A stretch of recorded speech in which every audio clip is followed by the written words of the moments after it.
Nous recevons ce soir l'ancien Premier ministre guinéen Cellou Dalein Diallo, président de l'UFDG, l'Union des forces démocratiques de Guinée. Bonsoir et bienvenue. Bonsoir.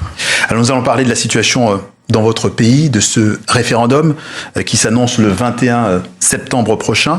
Mais d'abord, regardez ces images qui nous parviennent, cet appel de l'opposition donc à manifester contre le référendum pour dénoncer la gestion de la transition, des images d'une ville de Conakry plutôt calme. Alors, la météo n'était pas de votre côté, mais la mobilisation a été plutôt faible. Pas de grosse mobilisation, donc je le disais. Quelle est votre explication à cette situation, à cet échec quand même? Mais écoutez, d'abord, il y a eu des tornades énormes à Conakry. C'est pas le seul facteur explicatif, c'est sûr. Et il y a eu une mobilisation des forces de police, de gendarmerie. Et vous savez qu'il y a une terreur qui règne effectivement dans la capitale guinéenne, dans tout le pays, depuis un certain moment, depuis que Mamadi Doumbouya a décidé naturellement de confisquer le pouvoir. Il s'est donné les moyens de réprimer, de créer cette tension. Et n'oubliez pas qu'on a déjà abattu 65 manifestants, jeunes manifestants, qui protestaient contre la gouvernance.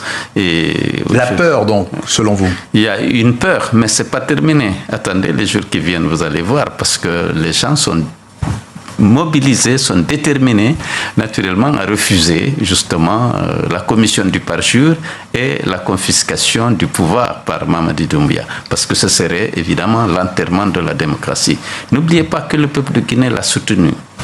Je ne suis pas le seul, ce n'est pas mon parti seul, mais ce n'est pas sa taille qu'on a soutenu, ni son béret s'est tenu. On a soutenu le discours qu'il a décliné lors de la prise du pouvoir. Il s'est engagé.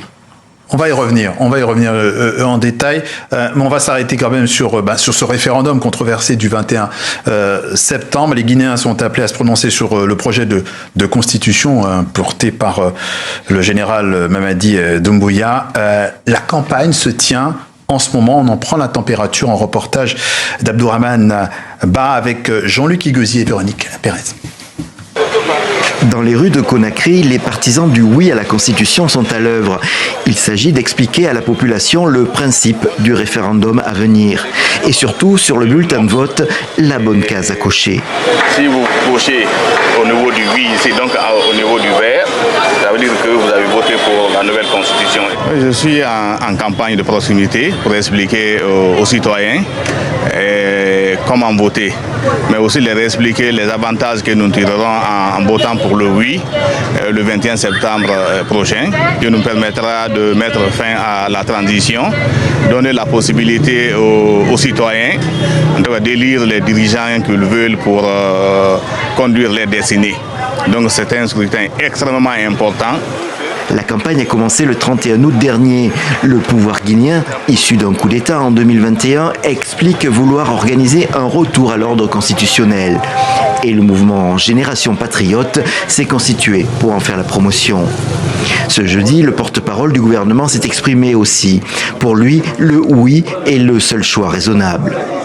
Pour toute personne qui a le sens de l'État, il ne peut pas préférer une situation d'exception à une situation sous une constitution, même s'il y a quelques griefs qu'il a par rapport à ça. Parce que ça ne peut être que quelques griefs. Et une constitution, elle est dynamique. Avec le temps, avec les années, elle évolue sous forme d'amendement. Mais le texte a aussi de fermes opposants en Guinée.